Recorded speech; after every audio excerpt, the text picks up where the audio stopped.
बिस्मिल्लाहिर्रहमानिर्रहीम। अस्सलाम वालेकुम। आज 26 अक्टूबर बरोज़ सोमवार हम बात करेंगे नून लीग के हवाले से। नून लीग का पार्लिमानी पार्टी का इजलास इस वक्त शुरू है ख्वाजा आसिफ की सदारत में। अब जब ख्वाजा आसिफ की सदारत में इजलास हो रहा है तो आप लोग ये समझ सकते हैं कि ये जो इजलास है ये शीन लीग का है, नून लीग का इजलास नहीं है। और शीन लीग ने आज बड़े अहम इशू के ऊपर इजलास तलब किया था जिसकी सदारत ख्वाजा आसिफ कर रहे हैं। 3 लीगी रहनुमाओं की शहबाज शरीफ के साथ मुलाकात हुई है जेल में, और उस मुलाकात की वजह से मरीम नवाज़ और शहबाज शरीफ आमने सामने आ गए हैं। वो कौन से लोग थे जो गए हैं। साथ हम बात करेंगे PTV पार्लियामेंट हमला केस के हवाले से अहम डेवलपमेंट हुई है जो इमरान खान और डॉक्टर तैयरुल कादरी और उनके कारकुनान के खिलाफ एक केस है। उसकी डिटेल भी मैं आखिर में आपके साथ शेयर करूँगा। पहले हम बात कर लेते हैं, मरीम नवाज़ ने एक ट्वीट किया है और उन्होंने जो बलोच मिसिंग पर्सनस की एक पिक्चर लगाई थी और उसमें यह शो करवाया था कि एक राशिद बलोच हैं वो भी मिसिंग हैं, और वो उन्होंने अपनी जो आईडी है, ट्विटर आईडी है, उसके ऊपर भी उसको शेयर किया। राशिद बलोच का बाद में ये पता चला कि राशिद बलोच दहशतगर्द है जिन्होंने चीनी कौंसल खाने के ऊपर कराची में हमला किया था, वो उसमें मुलव्वस था और वो दहशतगर्द है जिसका नाम मिसिंग पर्सनस में डाल के मरीम नवाज़ ये ड्रामाबाजी कर रही हैं। और अब आप ये बिल्कुल ना समझें कि वो कोई नालायक है या उसने कोई जानबूझ के नहीं किया या अनइंटेंशनल किया है। ये बड़े लोग हैं, इनके बड़े हाथ हैं और ये जो करते हैं बड़े सोच समझ के करते हैं, और इनका मकसद ये है कि ये मुल्क को जो नुकसान पहुंचा सकते हैं ये पहुंचाते हैं। यही वजह है कि जो साबका जर्नल हैं इंडियन फोर्स के, इंडियन आर्मी के, उन्होंने रात बड़े खुल के ये बात की है एक टीवी चैनल पे। उन्होंने ये कहा है कि जो इस वक्त अमेरिका और सऊदी अरेबिया, क्योंकि पाकिस्तान का बुलाक बन गया है तुर्की और चाइना का, तो जिसकी वजह से तुर्की की वजह से सऊदी अरेबिया नाराज़ है और चीन की वजह से अमेरिका नाराज़ है।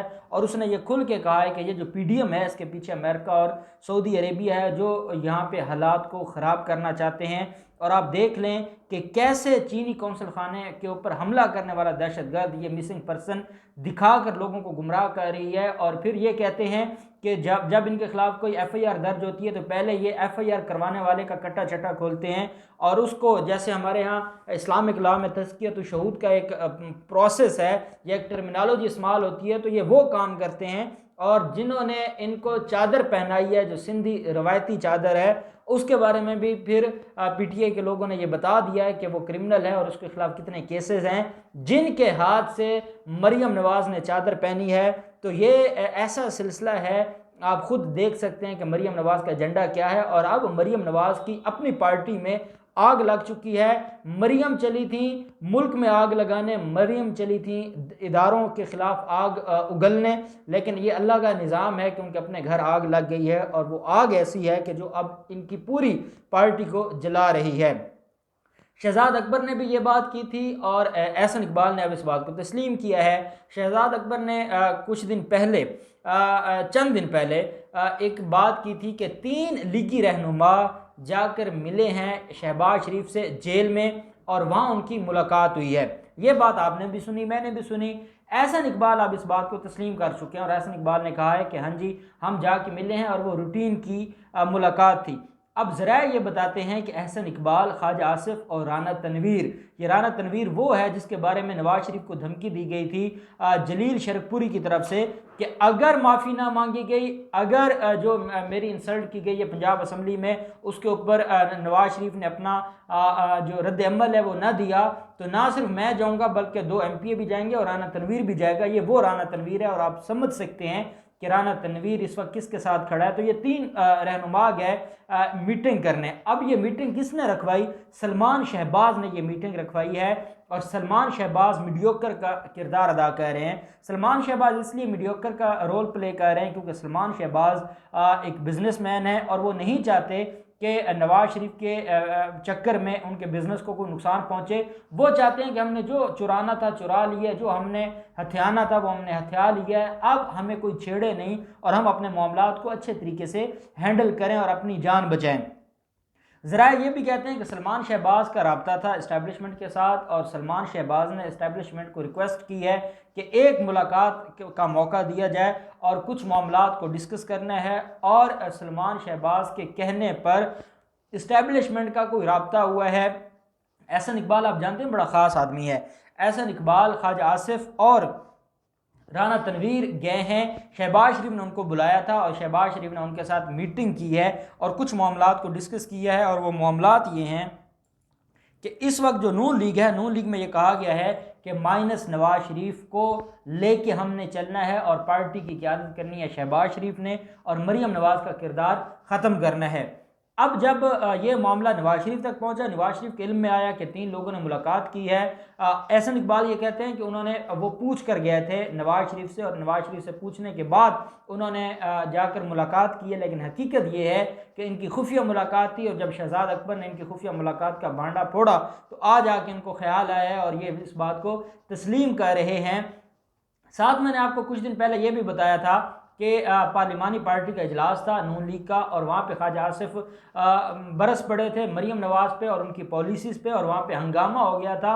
84 जो मेंबर्स हैं पार्लिमानी पार्टी के उनमें से सिर्फ 28 मेंबर्स आए थे और ये हालात है। और यही वजह है कि इस वक्त जो जितना शहबाज शरीफ बुला के वो सारा अलग हो चुका है, चाहे वो राना सनाउल्ला हूँ, चाहे वो आपको एहसन इकबाल नज़र आते हों और चाहे आपको ये ख्वाजा आसिफ एंड कंपनी नज़र आती है। क्योंकि ख्वाजा आसिफ के अपने खिलाफ केसेस हैं, एहसन इकबाल के अपने खिलाफ केसेस हैं, राना तनवीर के अपने खिलाफ केसेस हैं। अब ये चाहते हैं कि बजाय इसके कि हम भी नवाज शरीफ के एजेंडे पे चढ़ के अपने आप को नुकसान पहुंचाएं या अपना जो हमने हराम चुराया इसके ऊपर इसको नुकसान पहुंचाएं, हम क्यों ना बारगेनिंग कर लें और हम क्यों ना माफ़ी तलाफ़ी कर लें और हम जो है वो आउट ऑफ द वे जाके या आउट ऑफ द कोर्ट जाके हम मामलात को सेटल करें।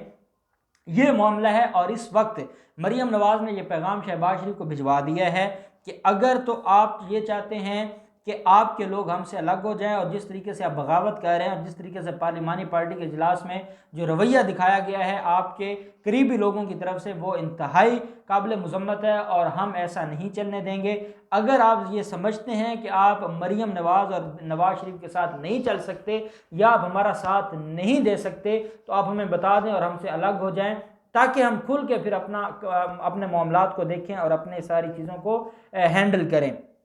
अब हामिद मीर और सलीम साफ़ी ये वो 2 लोग हैं जो इस वक्त इस सारे मामले को देख रहे हैं और नवाज शरीफ को मिसगाइड करने में हामिद मीर और सलीम साफ़ी का बड़ा किरदार है। और ये भी सुनने में आया है कि जब भी मरीम नवाज़ जलसे के लिए या प्रेस कॉन्फ्रेंस के लिए कोई तकरीर लिखती हैं तो उसका पहले मुशावरत होती है हामिद मीर से और सलीम साफ़ी से और उसके बाद वो अपनी जो प्रेस कॉन्फ्रेंस है या वो अपनी जो तकरीर है और ये जो मरीम औरंगज़ेब के सामने आपको मरीम नवाज़ के नज़र आते हैं वो मैसेजेस करते हुए आपको नज़र आती है तो वो सारे के सारे जो राबते हैं वो हामिद मीर के साथ है। अब हामिद मीर एक इंटरनेशनल इस्टेब्लिशमेंट का मोहरा है और सलीम साफ़ी को भी आप जानते हैं और यही नवाज शरीफ और मरीम नवाज ये सारे एक ख़ास तरह के लोग हैं और ख़ास मेंटेलिटी के लोग हैं और इनकी ख़ास अप्रोच है और ये उसके ज़रिए पाकिस्तान को नुकसान पहुंचाना चाहते हैं, पाकिस्तान के ऊपर हमला करना चाहते हैं। लेकिन ये बुरी तरह नाकाम होंगे क्योंकि पाकिस्तान के ऊपर जो भी हमला करेगा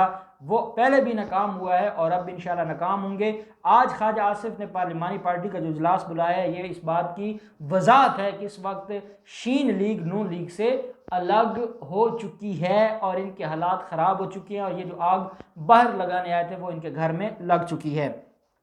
साथ हम बात कर लेते हैं पीटीवी पार्लियामेंट हमला केस के हवाले से। ये वो मामला है 2014 में धरना होता है पाकिस्तान अवामी तहरीक और पाकिस्तान तहरीक इंसाफ के कारकुनान की तरफ से और ये धांधली के ख़िलाफ़ धरना था और मॉडल टाउन में होने वाले जुल्म के ख़िलाफ़ धरना था। और इस धरने में अहम डेवलपमेंट ये होती है कि जब उस वक्त चौधरी निसार ने नवाज शरीफ को खुश करने के लिए हमला किया था उन नहत्ते कारकुनान के ऊपर और चारों तरफ से शेलिंग शुरू हो गई थी, गोलियां उन्होंने बरसाना शुरू कर दी और हेलीकॉप्टर के ज़रिए पूरी रात जो चौधरी निसार है वो ऊपर से देखता रहा कि जो इस्लामाबाद पुलिस है या पंजाब पुलिस के लोग हैं वो कैसे निहत्ते कारकुनान के ऊपर हमला कर रहे हैं। तो जब वो कारकुनान भागे तो क्योंकि भगदड़ मच गई, चारों तरफ से हमला हो गया, तो किसी ने पनाह ली पार्लियामेंट का दरवाज़ा तोड़ के पार्लियामेंट में गए, पार्लियामेंट के भी लॉन में, अंदर नहीं, और किसी ने पीटीवी में कोई घुस गया, ये जान बचाने के लिए जब ज़िंदगी और मौत की कशमकश थी। और आपको भी याद होगा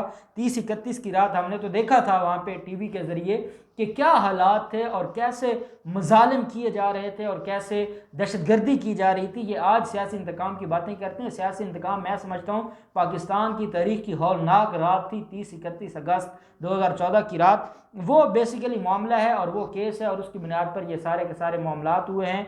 अब इमरान खान की तरफ से 3 कारकुनान की डेथ हुई थी, उसमें एक पाकिस्तान तहरीक इंसाफ के थे और 2 पाकिस्तान अवामी तहरीक के थे और 560 कारकुनान ज़ख्मी हुए थे और उल्टा पर्चा इनके ऊपर हो गया। डॉक्टर तहरुल कादरी को भी उसमें नामजद किया गया और इमरान खान को भी और बाकी कारकुनान को। उसमें इमरान खान ने एक बरीयत की दरख्वास्त दी थी और उसके ऊपर आज बहस मुकम्मल हुई है। अदालत ने 29 अक्टूबर के लिए इमरान खान की पीटीवी पार्लियामेंट हमला केस में बरीयत की दरख्वास्त पर फैसला महफूज कर लिया है। अब देखते हैं कि 29 अक्टूबर को अदालत क्या फैसला देती है। क्या अदालत ये समझती है कि इमरान खान को इस दरख्वास्त की बुनियाद पर बरी किया जाए या अदालत ये समझती है कि नहीं, पूरा ट्रायल मुकम्मल हो और ट्रायल मुकम्मल होने के बाद फिर बरीयत का या सज़ा का जो मामला है उसको देखा जाए। तो इस केस में भी जो डेवलपमेंट होगी हम इंशाल्लाह डिटेल में इसके ऊपर किसी दिन बात करेंगे। अल्लाह पाक पाकिस्तान का हामी नासिर हो। बहुत शुक्रिया। अल्लाह हाफिज़। पाकिस्तान जिंदाबाद।